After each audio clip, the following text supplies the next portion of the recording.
Hey guys, what's going on? It's Ben back again today doing another video. It's been a couple of weeks, but there are a couple of recent events that I want to talk through, particularly the James Harden trade, and I want to talk about this misconception that I feel like has been really running around a lot that people have been bringing up about James Harden and about his career as a whole. And I kind of want to just run that down and why it's false. And the narrative is that James Harden doesn't play well with other key players. And I think this is honestly completely inaccurate. Um, and the people who are saying it are just looking at things very surface level and not really thinking about the conditions in which different things transpired. And so, for that reason, I'd like to talk about it and why I think that James Harden actually does play just fine with other star players, and it's not really a concern whatsoever if you're the Nets or any other team that takes on James Harden. So let's start at the beginning of his career. You got him on OKC, and I don't think anybody would say when he was on the Thunder that he played poorly with Harden, or excuse me, with Westbrook or Durant. He played very well with them. He fit in very well as a sixth man. Um, his rookie year, he didn't really do anything. His second of note, I should say, he just kind of played his part, averaged 10 points a game. His second year, he averaged 13 points a game, and again was kind of the uh, a lesser player, just kind of in the background. But his third year, he won Sixth Man of the Year, and he played very well, and he fit his role really well. And he averaged 17 points a game relatively efficiently, and that was all well and good. And so I think from that season, you'd say he fit in well with star players. Then he's traded to Houston. In 2012 to 13, that season, he played with Jeremy Lin and Chandler Parsons. So you can't really draw on him not playing well with superstars from that season or even all-stars. So I'm going to skip past to 13 to 14 when they get Dwight Howard. And really from the 2013 to 16, that 3-year stretch when they had Dwight Howard in him, I think that he played completely fine with him, honestly. And I think that like personality wise, they weren't huge friends or anything. They didn't really care for one another. Like they weren't off the court friends really, but I think on the court they actually played fine together. And the biggest problem with the Dwight in Houston thing was that Dwight was coming in kind of expecting to play like he did in Orlando. And the truth is, he was never the same after the back injury when he went to Los Angeles. That just totally derailed his career. And so 2013 to 14 season, he was averaging something around like, I think it was like 16 to 17 points a game and like 12 rebounds. And he was still an all-star, but definitely on the downswing, like probably his weakest season in like 7 years. Um, and they won 54 games and they lost to Portland in the first round. And the thing that people don't remember is Portland got swept by San Antonio in the next round, so it wasn't like either team was going to go far afterwards. I don't think. I think either team was just going to lose pretty handily to the Spurs in the next round. And people don't remember that Dwight and James Harden had a great playoff series. The two of them did against Portland, but just everybody else on the team was not great. They had Pat Beverly and Jeremy Lin and Chandler Parsons, and let's be frank, those weren't great supporting pieces. Jeremy Lin was past Linsanity. He was essentially, on his best day, he was like a six-man caliber player. Patrick Beverly was still pretty raw, a decent defender, but still overall a pretty raw player. And Chandler Parsons was 16 points a game and no defense, which is decent, but it's not going to make you a title contender by any means. Um, but they won 54 games and they lost in 6 games in the first round. And if Dame Lillard doesn't make that game-winning shot in Game 6, they go to a Game 7 in Houston, and I think Houston probably has the edge and wins that and gets to the second round. But as I say, I think it's kind of irrelevant because I think either team loses to the Spurs in the second round. But I would say that they didn't like play poorly together that year. They were both all-stars. They won 54 games, and they just ran into a buzzsaw, which would have eventually been the Spurs in the second round if they would have gotten there. So if then you cut over to year 2, they actually improved on their record. They won 55 games with a much worse roster. They lost Chandler Parsons. Jeremy Lin also left, and they basically replaced both those two guys with Trevor Ariza, who was fine, a decent NBA starter, but nothing spectacular. Good for like 11 points per game and good defense. When you think about this season, though, they won 55 games and they were the 2 seed. And Dwight Howard played half the season. He missed like 40 plus games. And Jason Terry and Corey Brewer were playing like 30 plus minutes a night, a lot of nights. And nobody ever talks about how Dwight Howard really wasn't an all-star caliber player for this stretch in Houston, and I love Dwight actually, and I'm a big Rockets fan. That's why I'm getting so in depth on this, but he was like 14 points per game the final 2 years in Houston, and he was still a decent defender, but not as good, not nearly as good as his DPOY years, and he was more of like an above average starter rather than even an all-star at that point. He was more in line with like a Hassan White. He was basically a really good version of Hassan Whiteside at this point in his career, which is just the facts. And so I don't really hold it against James Harden that like, oh, he couldn't make it work with Dwight.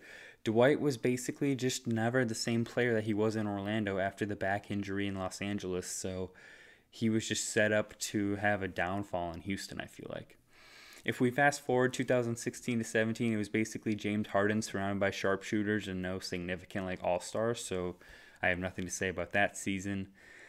2017 through 2019, the 2 seasons with Chris Paul, this is the one that most people point to, I'd say, as far as the James Harden can't play with another all-star or star kind of player, which is completely false. If you look at the first season, 17 to 18, they won a league best 65 games. And let me remind you, that's with Harden missing 10 games and CP3 missing like close to 20 games.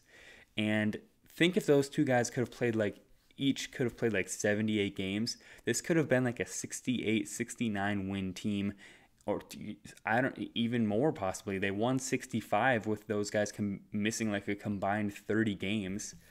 And if Chris Paul doesn't tear his, I don't remember if it was a hamstring or an ACL, but if he doesn't sustain that injury in Game 6, or Game 5, I should say, they likely win either Game 6 or Game 7, and they probably have a similar result in the finals to the Warriors, where they beat the Cavs in like 5 or 4 games.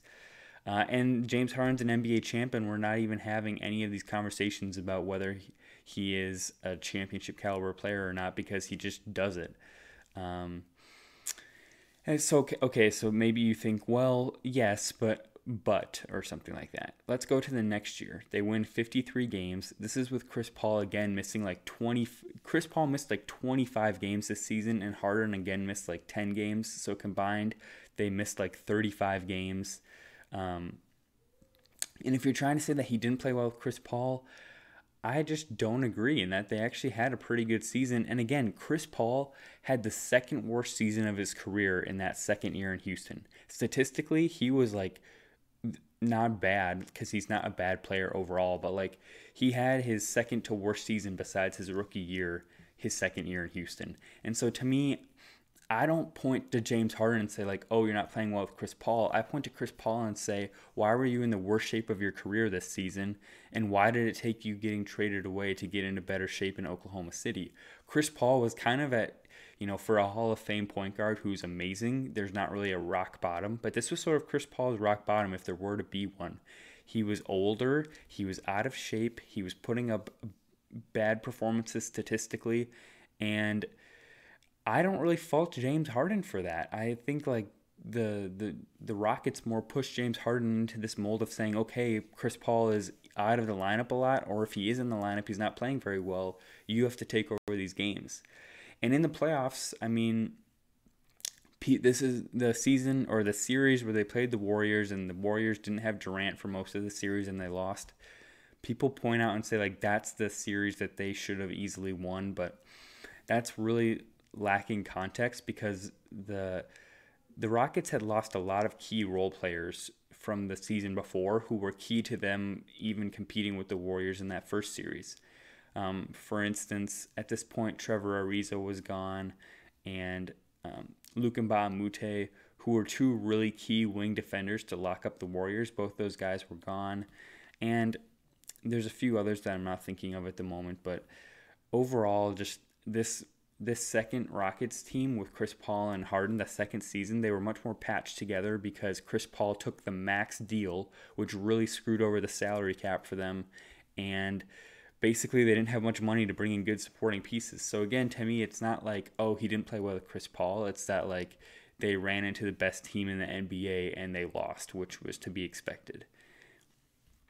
After that series, most people say Harden hated Chris Paul, so he tried to get him kicked out of Houston. This completely lacks context, and that's never been verified by anybody. Yes, they traded Chris Paul, but if you listen to what a lot of people around Houston have said, it's because Tillman Fertitta, the owner, said, hey, Russell Westbrook's probably available. Trade Chris Paul for him. Do it, Daryl Morey.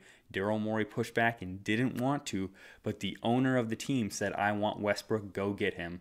And when they asked Harden about it, he said, Westbrook's a good friend of mine, I'd be fine with it. It's not like he was like, get Chris Paul out of here, I hate playing with him. It was nothing like that. And I don't, maybe their personalities clashed a little bit, but on the court they worked great together, and I don't think it was anything like James Harden pushing him out the door. I think it was just them saying, okay, Chris Paul, you put up statistically basically the worst series you have in over a decade. Do we really want to lock into the remaining years of your $40 million? And to their credit, Chris Paul looked bad that season, so why would they have wanted to keep him around? But to this whole thing that like they couldn't play well together, they missed a combined like 50, like somewhere around 70 games. Or let's see here, they missed like 65 games between the two seasons. And in those two seasons, the Rockets averaged 59 wins, which to me is successful. Okay, now the Westbrook season. Westbrook put up the best season since his MVP year when he played with Harden, and it might have to do with roster construction, but I think they actually played pretty fine together. And again, they ran into the Lakers in the second round, and unless you're giving them another great player, they're probably not going to beat that Lakers team with LeBron and Davis. So again, like if they were on the other side of the bracket and they would have been the team playing the Nuggets, they probably could have beaten the Nuggets. We'll never know, but they had a decent shot. And I think it's just like the Rockets every year in the playoffs have either met the Warriors or the Lakers during this stretch that people are really criticizing Harden playing with other great players. And it's like, okay, should they feel that bad that they lost to the NBA champions of the season? I don't think so. And so for that reason, I think all this whole James Harden can't play with other players thing is so blown out of proportion, and people really lack context and just say like, oh, James Harden had a player come in and then they left. They don't know. They just don't really pay that much attention, and I just wanted to get that off my chest because it really bothers me about this whole Harden narrative. That's all I got for today, guys. Hope you enjoyed it, and I hope to see you next time.